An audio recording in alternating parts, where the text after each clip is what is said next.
নয়াদিল্লির আকাশে যেন অশান্তির সংকেত। সন্ধ্যার আলো ফিকে হয়ে আসছে, আর তার মাঝেই বাড়ছে এক অজানা উত্তেজনা। ভারতীয় সেনাপ্রধান জেনারেল উপেন্দ্র দ্বিবেদী সামরিক সদর দপ্তরের অভ্যন্তরে দাঁড়িয়ে গম্ভীর কণ্ঠে ঘোষণা দিলেন, আমাদের ভুলে গেলে চলবে না। চীন ও পাকিস্তান এখন আর শুধু কৌশলগত মিত্র নয়, বরং একসঙ্গে সামরিক পরিকল্পনার দিকে এগিয়ে যাচ্ছে, এবং এর পাশাপাশি বাংলাদেশকেও তারা তাদের কাজে লাগাতে পারে। ভারতের জন্য বিপদ দুই দিক থেকেই আসছে, আর দুই ফ্রন্টে যুদ্ধের সম্ভাবনা এখন বাস্তবতা। তার কণ্ঠে আতঙ্ক নয়, বরং এক দৃঢ় সংকল্পের সুর। কারণ এটি শুধু সামরিক চাপ নয়, এটি ভারতের জন্য এক দীর্ঘমেয়াদী চ্যালেঞ্জ। চীন যে পাকিস্তানকে অস্ত্র দিয়ে সহায়তা করছে তা নতুন কিছু নয়, কিন্তু এবার পরিস্থিতি ভিন্ন। বেজিং পাকিস্তানকে 40টি J-35 ফিফথ জেনারেশন যুদ্ধ বিমান সরবরাহ করতে চলেছে, যা ভারতের প্রতিরক্ষা ব্যবস্থার জন্য বড় মাথা ব্যথার কারণ হতে পারে। সেনাপ্রধানের মতে চীনের লক্ষ্য একটাই, পাকিস্তানের সামরিক শক্তিকে বহুগুণ বাড়িয়ে ভারতকে চাপে রাখা। শুধু তাই নয়, পাকিস্তান তার অনুপ্রবেশ নীতি অব্যাহত রেখেছে। ভারতীয় সেনার তথ্য বলছে,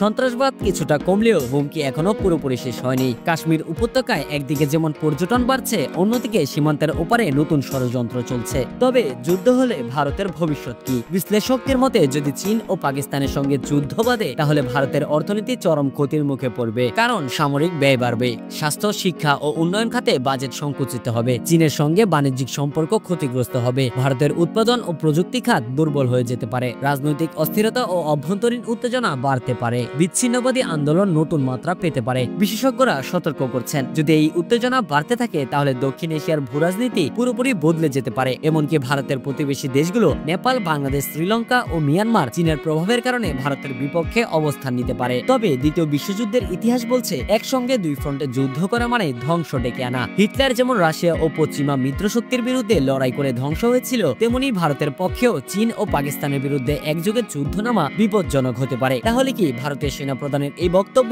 শুধুই হুঁশিয়ারি, নাকি সত্যি বড় কিছু আসন্ন? নয়াদিল্লির বাতাসে এখনো সেই প্রশ্নের উত্তর নেই, কিন্তু ইতিহাস সাক্ষী, যুদ্ধের দাম সবসময় চড়া হয়, আর সেই মূল্য হয়তো ভারতকেই সবচেয়ে বেশি দিতে হবে।